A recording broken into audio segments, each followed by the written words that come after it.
আসসালামু আলাইকুম, আমি সম্রাট। সবাইকে 6 to 12 একাডেমিতে স্বাগত।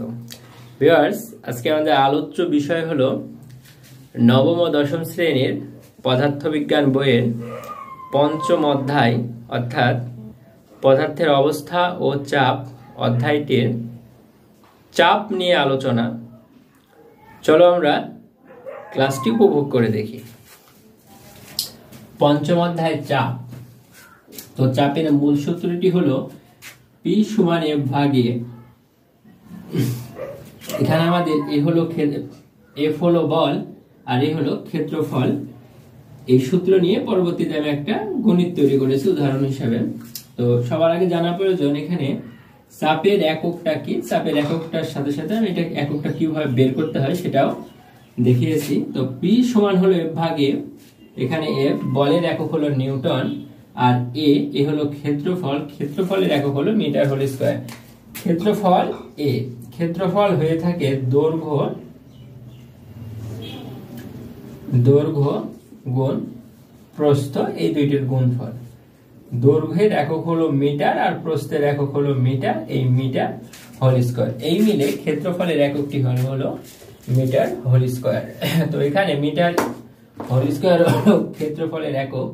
তো উপরে আমাদের এই নিউটন থাকলো আর এখানে হোল স্কয়ারটা উপরে যায় ইনভার্স, অর্থাৎ এখানে প্লাস আছে উপরে যায় মাইনাস হয়ে থাকে। আর এইখানে আমাদের চাপের আরেকটি একক হলো প্যাসকেল। এই প্যাসকেল এককটি সর্বোচ্চ ব্যবহৃত হয়ে থাকে, এটা সর্বোচ্চ ব্যবহৃত একক হলো প্যাসকেল। তারপরে আমাদের আছে মাত্রা। চাপের মাত্রা P সমান F ভাগে। তো মাত্রার সাথে সাথে আমি মাত্রাটা কিভাবে বের হলো সেটিও দেখেছি। তো আমরা জানি F সমান M এ, F সমান M এ, M ছোট হাতের যেটার মাত্রা হলো বড় হাতের M, বড় হাতের অর্থাৎ ক্যাপিটাল লেটার এ হলো ত্বরণ, ত্বরণের মাত্রা হলো LT ইনভার্স 2, LT ইনভার্স 2। আর এই হলো ক্ষেত্রফল, ক্ষেত্রফলের মাত্রা হলো এখানে L হোল স্কয়ার। কারণ আমরা জানি ক্ষেত্রফল A যেটা দৈর্ঘ্য গুণ প্রস্থ, দৈর্ঘ্য গুণ প্রস্থ। এখানে আমাদের দৈর্ঘ্যের মাত্রা হলো লেন্থ, আবার প্রস্থের মাত্রা হলো লেন্থ। লেন্থ L দ্বারা প্রকাশ করা হয়, এই দুইটা গুণ করলে হয় L হোল স্কয়ার।